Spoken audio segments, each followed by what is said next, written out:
ಸ್ವಾಭಿಮಾನಿ ನ್ಯೂಸ್ಗೆ ಸ್ವಾಗತ. ಇಂದಿನ ಪ್ರಮುಖ ಸುದ್ದಿಗಳು.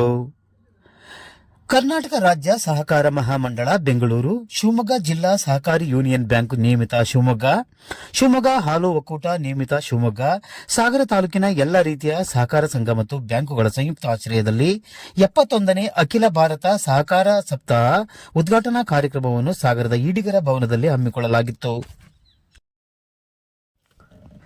ಕಾರ್ಯಕ್ರಮದ ಉದ್ಘಾಟನೆಯನ್ನು ಸಾಗರ ಶಾಸಕರು ಮತ್ತು ಕರ್ನಾಟಕ ಅರಣ್ಯ ಕೈಗಾರಿಕೆ ಅಭಿವೃದ್ಧಿ ನಿಗಮದ ಅಧ್ಯಕ್ಷರಾದ ಶ್ರೀ ಗೋಪಾಲಕೃಷ್ಣ ಬೇಳೂರು ನೆರವೇರಿಸಿದರು. ಧ್ವಜಾರೋಹಣ ಕಾರ್ಯಕ್ರಮವನ್ನು ಮಲೆನಾಡು ಅಭಿವೃದ್ಧಿ ಮಂಡಳಿ ಮತ್ತು ಜಿಲ್ಲಾ ಸಹಕಾರ ಕೇಂದ್ರ ಬ್ಯಾಂಕ್ನ ಅಧ್ಯಕ್ಷರಾದ ಆರ್.ಎಂ. ಮಂಜುನಾಥಗೌಡ ನೆರವೇರಿಸಿದರು. ಈ ಸಂದರ್ಭದಲ್ಲಿ ಸಹಕಾರಿ ಒಕ್ಕೂಟದ ಅಧ್ಯಕ್ಷ ಎಚ್.ಎನ್. ಶ್ರೀಧರ, ಜಿಲ್ಲಾ ಸಹಕಾರ ಯೂನಿಯನ್ನ ಅಧ್ಯಕ್ಷ ವಾಟಗೋಡು ಶ್ರೀ ಸುರೇಶ್, ಎಸ್.ಕೆ. ಮರಿಯಪ್ಪ, ರಾಜು ಪಟೇಲ್ ಸೇರಿದಂತೆ ಸಾಗರ ತಾಲೂಕಿನ ಎಲ್ಲಾ ಸಹಕಾರ ಬ್ಯಾಂಕುಗಳ ಅಧ್ಯಕ್ಷರುಗಳು ಉಪಸ್ಥಿತರಿದ್ದರು.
ಹಾಗೆ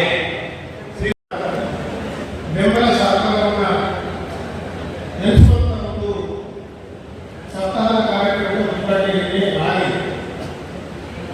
ನೇರು ಯಾಕೆ ನೇರುವವರ ಹುಟ್ಟಿದ ಹಬ್ಬದಲ್ಲೇ ಮಾಡ್ತೀವಿ.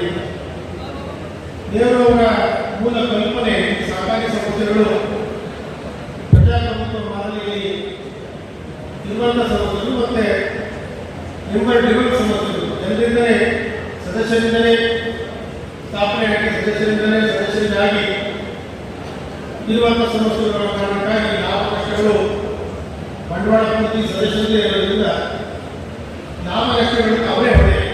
ಸರ್ಕಾರ ಕೈ ಹಾಕಬಾರ್ದು, ಸರ್ಕಾರ ಯಾವುದೇ ತೆರಿಗೆ ಕೂಡ ಹಾಕಬಾರದು. ಈ ದೇಶದ ಮೊದಲನೇ ಪ್ರಧಾನಮಂತ್ರಿ ನೆಹರು ಮೂಲ ಕಲ್ಪನೆ, ಆ ಕಲ್ಪನೆಗನುಗುಣವಾಗಿ ಅವರು ಕೊಟ್ಟಂತಹ ಕೊಡುಗೆಯನ್ನು ನಡೆಸುವ 74 ಪ್ರಾಥಮಿಕ ಕೃಷಿ ಪತ್ತಿನ ಸಹಕಾರ ಸಂಘಗಳ ಮೂಲಕ ಡಿಸಿಸಿ ಬ್ಯಾಂಕ್ ಶಿವಮೊಗ್ಗ 1,250 ಕೋಟಿ ಅಥವಾ 300 ಕೋಟಿಯಷ್ಟು ಬೆಳೆ ಸಾಲವನ್ನು 1,15,000 ರೈತರಿಗೆ ನಾವು ಕೊಟ್ಟಿದ್ದೀವಿ. 1,15,000 ರೈತರಿಗೆ ನಾವು ಕೊಟ್ಟಿದ್ದೀವಿ. ನಮ್ದು ಇರುವಂಥದ್ದು 28 ಶಾಖೆಗಳು, 174 ಪ್ರಾಥಮಿಕ ಸಹಕಾರ ಸಂಘಗಳು, ಹಾಗೆ 290 ಮಾಡ್ತಾ ಇದ್ದಾರೆ. ಇವತ್ತು ಸಾಗರದಲ್ಲಿ ನಾವು ಹಮ್ಮಿಕೊಂಡಿದ್ದೀವಿ. ಬಹಳ ವಿಶೇಷ ಅಂತ ಹೇಳಿದರೆ ಸಹಕಾರಿ ಕ್ಷೇತ್ರವನ್ನು ಅತ್ಯಂತ ಯಶಸ್ವಿಯಾಗಿ ನಡೆಸಿ ಜಿಲ್ಲೆಯ ಒಳ್ಳೆಯ ಹೆಸರನ್ನು ತಂದುಕೊಟ್ಟಂಥ ಇವತ್ತು ಮಂಜುನಾಥ್ ಗೌಡರ ನೇತೃತ್ವದಲ್ಲಿ ಇಡೀ ನಮ್ಮ ಜಿಲ್ಲೆಯಲ್ಲಿ ಕಾರ್ಯಕ್ರಮ ನಡೀತಾ ಇದೆ. ಒಂದು ವೇಳೆ ನಾನು ಇವತ್ತು ನಿಮ್ಗೆ ಹೇಳೋದಿಷ್ಟೇ, ಸಹಕಾರಿ ಕ್ಷೇತ್ರ ತುಂಬ ಎತ್ತರಕ್ಕೆ ಬೆಳಿಬೇಕಾದ್ರೆ ನಿಮ್ಮೆಲ್ಲರ ಸಹಕಾರ ಇದ್ರೆ ಮಾತ್ರ ಸಾಧ್ಯ.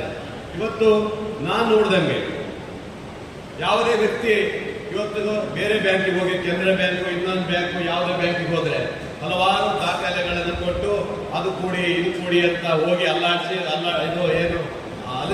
ಹಾಕ್ತಾರೆ. ಆದರೆ ಅದಕ್ಕೆ ಯಾರು ಅದು ಸ್ಪಂದನೆ ಮಾಡೋದಿಲ್ಲ ಅವರು. ಆದರೆ ಸಹಕಾರಿ ಕ್ಷೇತ್ರದಲ್ಲಿ ನಿಮ್ಮ ಭಾಗದಲ್ಲಿ ಆ ಸಂಸ್ಥೆ ಇದ್ದಾಗ ನೀವು ಯಾರು ಅಂತ ಗೊತ್ತಿರುತ್ತದೆ. ನಿಮ್ಮ